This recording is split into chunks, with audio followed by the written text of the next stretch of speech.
All right, hello wine drinking people. Time for more of what I've had to drink yesterday, getting our way through the Argentina and Chile tasting.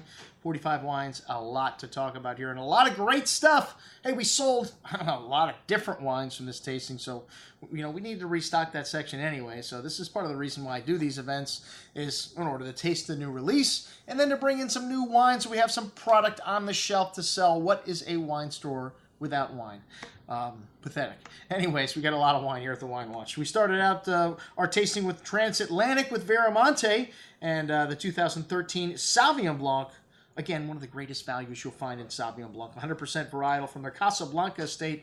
These grapes are harvested at night to maintain their freshness. And in a wine at this price level, you rarely find that attention to detail. Lovely white grapefruit, citrus, a little musky, briny, minerally note, lemon, and pretty floral highlights here. Rather light bouquet and a nice amount of fruit, cocktail-like fruit on the tongue. That grapefruit showing a little salty, briny, kind of minerally note on the finish. Very refreshing.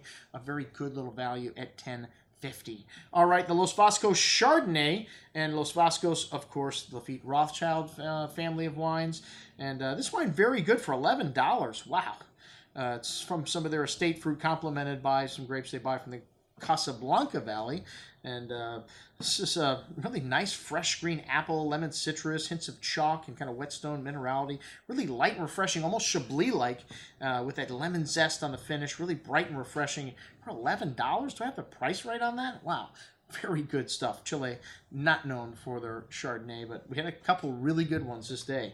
All right, the Ritual Pinot Noir up next from the Casablanca Valley. One of the best values we've ever had in the store. Yes, this is from the Huneeus portfolio, Veramonte, and really nice red cherry and cranberry fruit, fresh flowers, touch of earth and brown spice here. Smooth and easy drinking on the palate with that lovely strawberry fruit, brown spice, and short but fresh finish, $13.25, and nice taste of Pinot Noir at an entry-level price. Cultivate the Gambler Malbec, and this is like a little Bernard in it. Not one of my favorite varietals, but it's a blending grape. You can make a decent, Malbec with it. And the nose here, some dark cherry, mocha, sweet tobacco spice. A very smooth and easy drinking wine here. Really soft, sweet cherry and plum fruit, a little milk chocolate at the finish here. A real crowd pleaser. A good little wine at $13.25. And then the Casa Silva Carmenere. I stayed here in one of the most incredibly comfortable beds I've ever slept in. And if you're going to the Cultivate Valley, highly recommend this property. It is beautiful. And this is all from their premium sectors of Casa Silva's own estate vineyards and the Colchagua. This wine's got a good amount of that coffee, peppery spice, tobacco to the dark plum and cherry fruit. And very smooth wine on the tongue with a nice amount of that peppery spice and coffee, again shown from the nose. Good balance and structure. A textbook example of this varietal with nice freshness and spice. A very good little wine at $12.50. Man, we can't get out of the $10 price range here.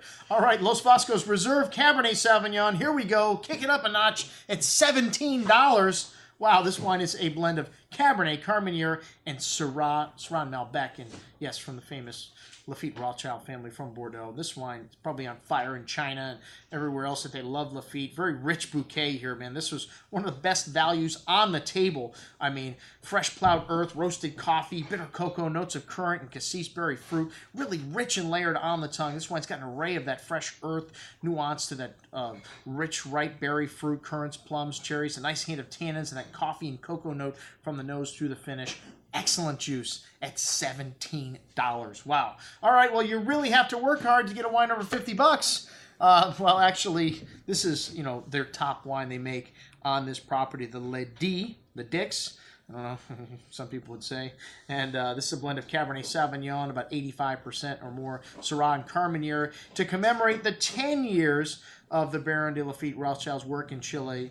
The first Grand Cuvée Ledi was created, and this wine is from 70-year-old vines, and really complex bouquet. And, the iconic wines of Chile, the top wine from the folks at Lafitte, $60. Wow. And this wine is really nuanced, really big and lovely bouquet here. Dark earth, mocha, coffee, cherry, dark currants, really chewy on the tongue. A lot of tannins here. This wine needs some time, but it's got wonderful concentration and depth and that toasty oak spice, that bitter cocoa espresso, really long and layered finish. This wine's got it all and more. I'd like to see it in 10 to 15 years. $10. At that price, you can afford to put down a case. Most excellent juice. That's what we had to drink with our friends from Transatlantic at our Chile and Argentina tasting. I'm your host, Andrew Lampasoni, signing off for the Wine Watch, saying remember, always drink the good stuff first.